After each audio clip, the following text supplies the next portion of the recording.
Hey, I'm Allison, and this is Realistically Consistent, where we talk about how to build sustainable fitness, nutrition, and mindset habits that actually last even as a busy mom. I'm here to help get you consistent, not perfect, and on your way to feeling like your best self. I'm so excited to start today's episode with you. Let's dive in. Hello, and welcome back to another episode of Realistically Consistent. Thank you so much for being here with me today. I am so excited about today's topic because I'm going to be sharing with you exactly what I am going to be doing over the next month, and honestly, and then some. And I want to share why this year is a little bit different as well. So, this entire plan that I'm going to be diving into today is all about how I am going to continue to stay in a fat loss phase over the holidays. So, as you know, I had my baby about 6 months ago. Actually, he will be 6 months in about 5 days from the day of this recording. And so I've been slowly doing all of the things that I've been talking about in honestly every single episode to lose that baby weight in a very healthy and slow and realistic way.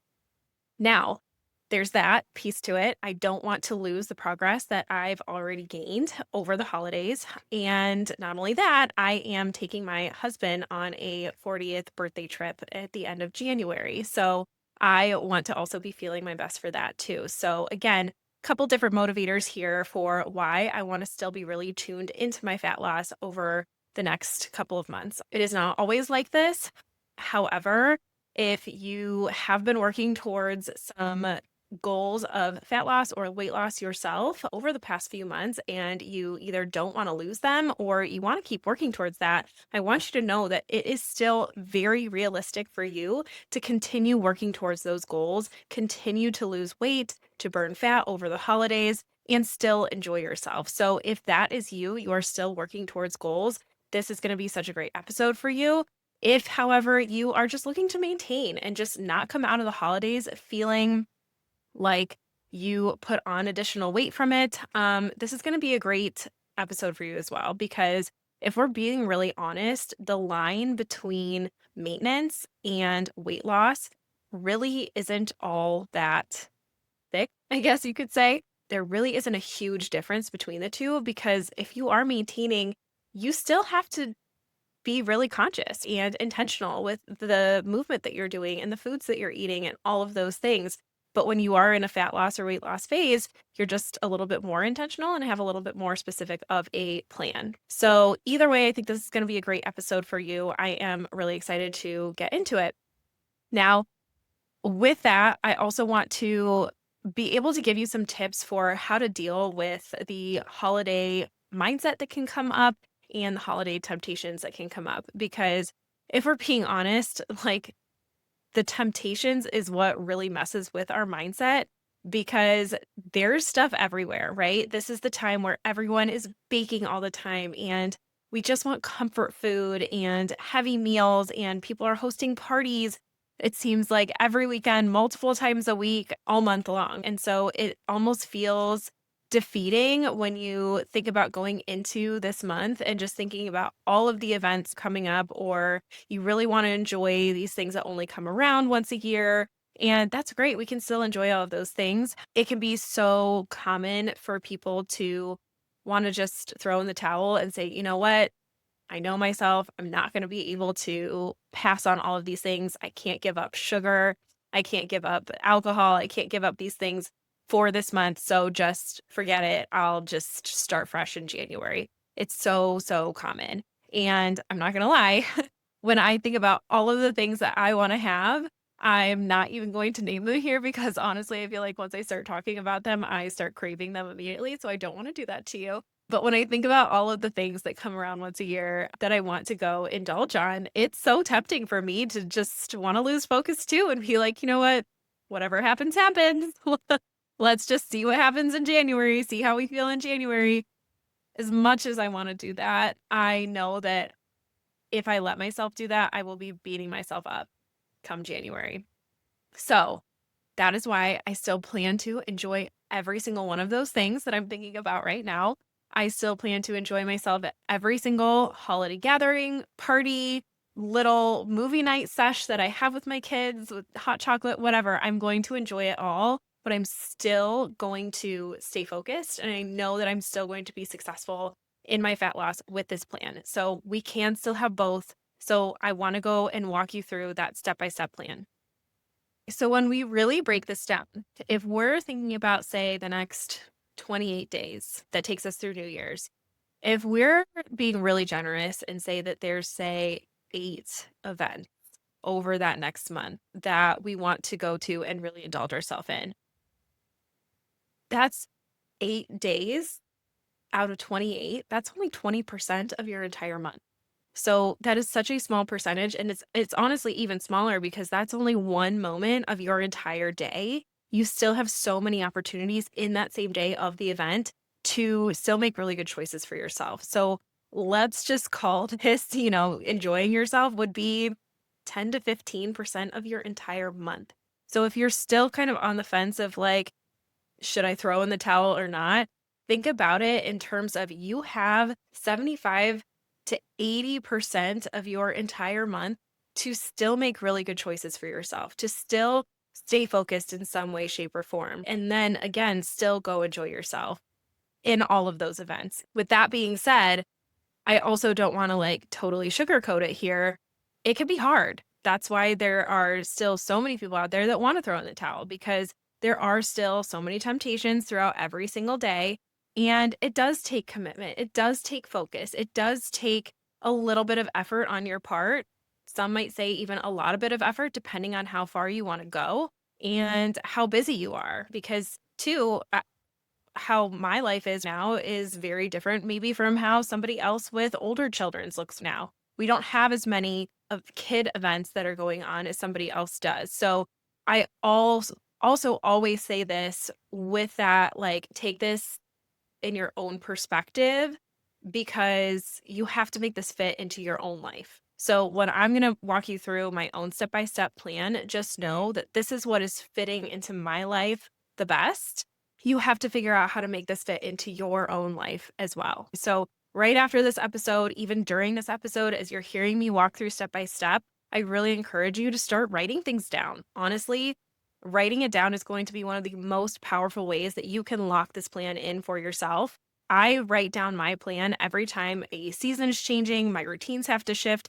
I will go through and write down my new plan every single time. Does that mean I stick to it exactly? No, but it helps me when I am in the hustle and bustle of the crazy mornings, getting my kids out the door, ready for school, or having different meetings or whatever. It helps me stay focused on, oh, yeah, what were the things that I was going to do today? What are the habits, the routines that help me feel the best? And how can I pick through those and do the things that make sense for me today? And I just want to let you know, too, that I'm going to talk about this a little bit more at the end of the episode, but if you are looking for even more detail about what types of workouts, if you want actual workouts delivered to you, if you want even more detail about nutrition and mindset habits and all of those things, I do have a 21-day challenge that is on my website. I'm going to link it in the show notes, and it is actually on sale right now. It's not going to be for that much longer, but I highly recommend that you take advantage of that before the price goes up in the new year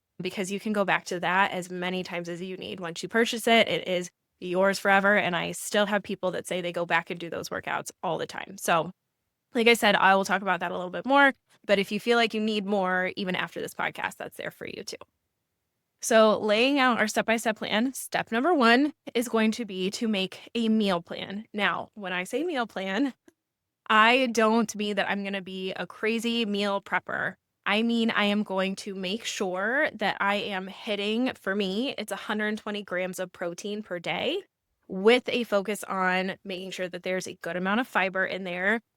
I don't honestly personally track other numbers such as fiber or carbs or fats. However, I have tracked in the past, so I know exactly what amounts come with the way that I eat.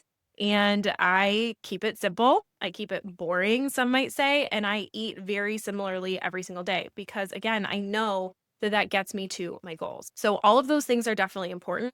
However, I will say when I focus on protein first, everything else tends to fall in line because I also have a very strong focus on whole foods and keeping ingredients as clean as possible So, checking out labels, checking out even sugar on labels. I pick yogurt that is just completely plain yogurt, and I'll add my own little bit of honey.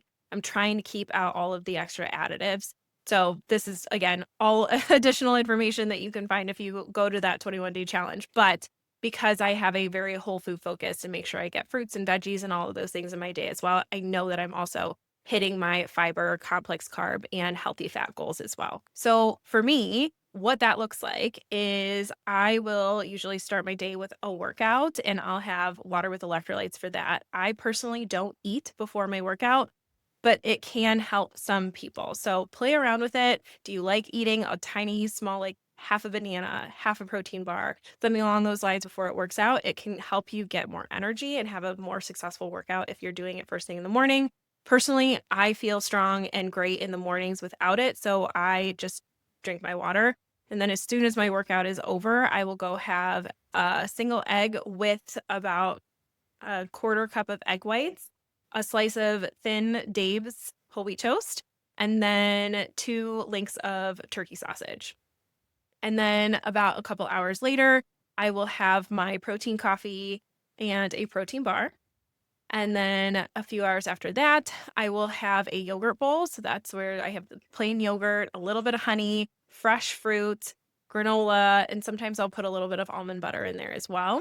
And that'll keep me held over until honestly like 2 or 3. So I do have a really late lunch, but I have a really light lunch. So this is again where protein is the focus. A lot of times I will either make my own like tuna salad mix and have it on some almond flour crackers or with veggies, or I will make a small salad with a bunch of chicken on top of it. Rotisserie chickens are a lifesaver. I can shred that and put it on so many things for lunches super quickly. So something along those lines. And then we'll usually have dinner about 3 hours later. But because I push everything back so far, I don't find myself having the need to snack while I make dinner, which is something that I used to do. And then for dinner, again, I keep it really simple, just a focus on protein. A lot of times we will have chicken with a complex carb and veggie for side, or salmon, complex carb, veggie, or steak, complex carb, veggie. And we'll just keep it really simple like that. There are a few other recipes that we make. Again, tons of recipes in the 21-day challenge if you choose to go that route, but just trying to keep it really simple. And then because I do have a sweet tooth, I like to make my own little yogurt peanut butter cups where I mix vanilla, Greek yogurt, peanut butter, and then drizzle some chocolate on top of them, and I keep them in the freezer, and that is the perfect little bit of extra protein, little bit of sweets, and kinda hits my sweet tooth the right way. So that's the bulk of what I will do every single day throughout the week.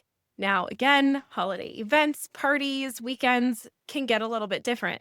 However, I will say the weekends, I still try to stick to that plan as much as I possibly can leading up to an event. So I'm still going to have breakfast, my protein bar, my protein coffee, my yogurt, a good protein focused lunch. I am still having all of those things, even though there's an event. And even if I'm on the go, I plan out like maybe I'll have a yogurt bowl first thing in the morning so that I can bring my protein bar to whatever event I'm going to because it's easier to bring along with me. So it's just being able to be flexible and shuffle things around so that you can stick to that plan as much as you possibly can. And then what really helps me, because once my kids are in bed and I finally have some alone time or I have some time with my husband or whatever it may be, my mind can really start racing and I can have a lot of food noise about, oh my gosh, this is usually when we sit down, we have a glass of wine. This is when we have a sweet treat. My mind really starts racing with all of those things that I can go grab for. So 2 things help. Number 1, not keeping it in the house. And number 2, just brushing my teeth after I had that like one little sweet treat fix after dinner. And then I'll go brush my teeth for the night. And that personally helps me not want to go reach and grab for anything else. It is so tempting for me to want to sit down with a glass of wine and relax and unwind at the end of my day. But honestly, I can still do that with water and ice and like a lemon wedge in a wine glass. I'm just as happy drinking that at night than adding the calories and the sugar from wine when it's just me drinking by myself. That's not necessary. So I try really hard to stick to that and only drink during events during this time of the year. And something else that can be really tricky throughout the day too, for I know a lot of clients that I've talked to, has been snacking. Anytime that there's like a break in your day or you start feeling stressed or something along those lines, it can be really tempting to snack. So again, what helps with that is one, just not having access to it, but two, start paying attention to when you're reaching for snacks and why you reach for them and kind of addressing the mindset behind that. Are you reaching for a snack because you are really hungry or you're just trying to hold yourself over before dinner? If that's the case, great. Like build a snack into your day and plan for it to be more of a whole food based, protein based than just like reaching for those pretzels or crackers or something. Your body's trying to tell you, like, we need a little something to hold us over at this time every single day. Then build that into your plan, build that into your day. Sometimes people will say, I'm really not hungry at 11, but by the time I have lunch at 1, I'm starving. So maybe you need to build in a snack during whatever break you have at 11 so that you're not absolutely starving at lunchtime and then overeating at lunchtime. So just kind of listening to your body for the snacking and paying attention to why you're grabbing for it. We talked in episode 2 about how water can help this as well. And again, I just want to go back to making a plan and writing it down. Every week it's going to be different. So when I say I make a plan, I have this loose plan because there are things like my breakfast and my snacks that pretty much stay the same day after day, week after week, with maybe like minor changes in between, like the fruit that I use or the veggies that I use or whatever. And then my dinners definitely change week to week. So I'm not mapping out the whole entire month. I'm mapping out 1 week at a time, but also trying to keep it simple and keeping a lot of the things the same that I can. And then also, I try not to cook more than honestly 3 or 4 times a week. I try to pick meals where I can make a lot of leftovers for them so that my family can have leftovers multiple times a week as well. Really helps take away my stress. It really allows us to go do more events and things without me having to worry about cooking and prepping a whole meal. Something else that really helps me save time is when I am cooking a dinner at night, I will often prep my lunch for the next day in that time frame as well. So again, when I say like meal prepping, I'm not saying go lay everything out in all these containers and label them Monday, Tuesday, Wednesday and have all your lunches ready to go. Like that's not realistic for a lot of people. I know it's not realistic for me, but what does help save me time is when I'm already cooking a meal, I will say, you know what, now's a great time for me to also throw some sweet potatoes in the air fryer so I have them for lunch tomorrow. Or, chop these veggies for my snack tomorrow or whatever, because I'm already in the kitchen making everything. So just optimize your time and make things as easy for you as possible. And again, it really helps to have that grocery list, have everything in the house that you know that you need, that you can reach for. And when you get home with your groceries, you don't need to take the time to meal prep every single thing, but it is going to help you to maybe wash and chop some veggies. Because again, let's be honest, once the craziness of your week starts taking off, are you really going to pause and take the time to wash those veggies to grab for your snack later that day when you probably don't have time? No. But if you did it when you were unloading the groceries and had everything like organized for you and ready to reach for when you did need it, your success is going to be so much higher. My next step, I guess, that's going to be consistent across all days is the water. Again, I've talked about water, I think, in almost every single episode here, but it is so, so important. So I have my tumbler that I love, and I know exactly how I'm going to hit 80 ounces a day. Number 3, I am going to make sure that I have my fitness plan ready and mapped out and know exactly what days I'm working out, what times I'm going to work out, which workouts I'm doing on what days. So I have that entire plan laid out. Again, my 21-day challenge, I laid out so that you can choose your own adventure. If you want to work out 3 days a week, 4 days a week, 5 days a week, there are different plans that you can follow based off of what fits your needs the best. So for me personally, I have been lifting 4 days per week. So I just do an upper lower split where every other day I'll do a lower body on Monday, upper body that actually has like a chest and back focus on Tuesday, and then Wednesday I will really focus on my adductors and my quads, and Monday was glutes, and then Thursday I will focus on my biceps and my triceps. And then if I wanted to build in another quote lift, it usually is just a full body kind of hit circuit where I'll pick 6 full body moves and do them 3 times in a circuit. And I'll usually do that on Saturday, like a nice 15 to 20-minute little hit workout that is also kind of weight based. But that really just sometimes it works out, sometimes it doesn't, depends on how my week goes. The days that I don't have a workout planned, I will hop on my walking pad for an intentional 20 to 30 minutes.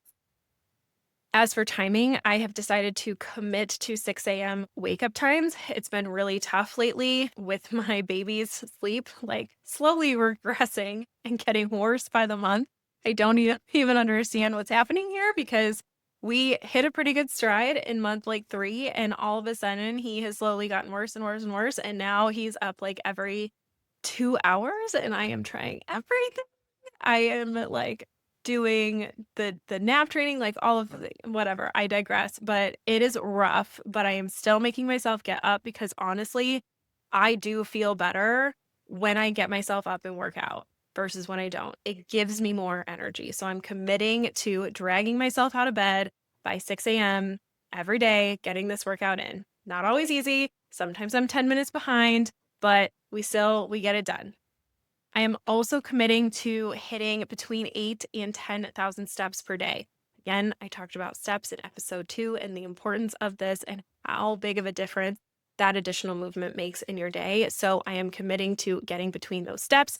It does mean that I have to be really intentional and hopping on my walking pad a little bit more, especially when the weather does not allow for a nice walk outside, which has been actually pretty frequently lately. So just being really intentional with that. And then just my plan for the weekend as well is really to make sure I am sticking to my plan that I have for the week on the weekend as best as I can. And during my holiday parties, just making sure that I am being mindful of moderation, enjoying myself, but not going overboard. Using that mindset of kind of like forward thinking of if I have this extra drink, how am I going to feel in an hour? Am I going to regret it? Or am I going to be like, yeah, I really enjoyed that. I'm glad I had that, because there are times for both. So I try to really kind of use that future thinking of, am I going to be kicking for myself for this later? Or is it really not going to be a big deal? And just try to keep that moderation. And sticking on that mindset topic, I want you to notice how I think throughout this entire episode, I have continued to say, I will do this. I will stick to this. I will commit to this. That language there is very intentional as well. It's not, I will try. I'm going to try and get some workouts in. I'm going to try and get to 8,000 steps. That right there, that language is already letting your brain off the hook. You're already like, we're going to try, but like, if something comes up, it won't be a big deal. That is going to make it so much harder for you to fight through versus I will stick to 8,000 steps. I will drink my water today. I will commit to myself. When you tell your brain that and you tell your brain, hey, we're serious, we're keeping this promise to ourselves, 2 things are going to happen. 1, it's going to be so much easier for you to see success over the next month. And number 2, when this month is done, you've just spent 28 whole days rewiring your brain to say, hey, we do keep our promises to ourselves. So not only are you going to come out of this stronger physically, you're going to come out of this so much stronger mentally because you are retraining your brain to keep your promises to yourself. So while we are reaching for goals, and I know I am reaching for goals over the next month and into January as well, what I'm also continuously trying to do is set myself up for consistency. Because if you do have goals of maintenance or weight loss or fat loss or whatever it may be, we want all of these things to one day turn into a very natural, consistent part of our life. And in order to do that, we have to retrain our brain into this just becoming our new identity. So when you can say, I will do these things, and then follow through with those promises, you are rewiring your brain for that lifestyle change. So, to wrap things up, our main takeaways here are just going to be make that plan and commit to it. Pay attention to how you're talking to yourself. Snacking and alcohol throughout the week. can really, really add up quick and will make a really big difference in your progress. So keep things out of the house when possible. Avoid rooms that have these things in them and really just go for the things that you know you enjoy, like really enjoy. Like if something's sitting there and you're like, I like that, but I don't love it, I don't need to have it, then don't have it. Then don't go for it. If something's sitting there where you're like, oh my gosh, I love that, it's my favorite, have it in moderation. But unless it's like a, yes, I love this, don't feel like you need to waste those extra calories indulging in that because really at the end of the day, every bite does count. Don't let the whole weekend derail you. If you have an event, great, go enjoy yourself, but stick to a plan on those weekends as well. And any type of movement that you can get in for 30 minutes a day is a win. So even if you don't follow a fitness plan perfectly, that's okay. Just get some form of movement in for 30 minutes a day, even if it's broken up. 15 minutes in the morning, 15 minutes in the afternoon, whatever it has to be intentional with your movement.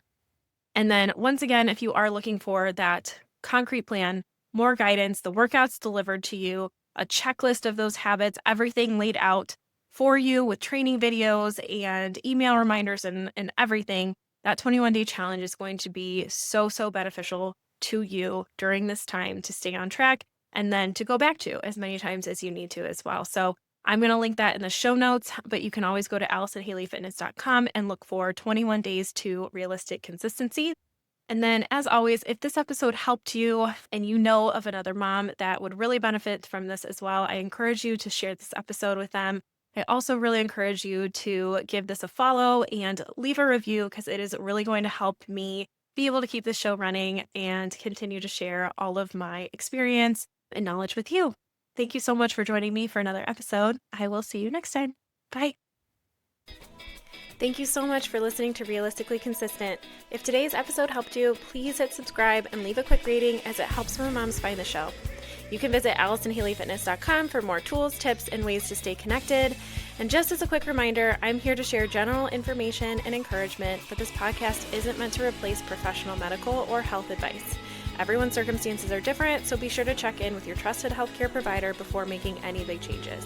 Thanks again for being here, and until next time, keep showing up for yourself one realistic step at a time.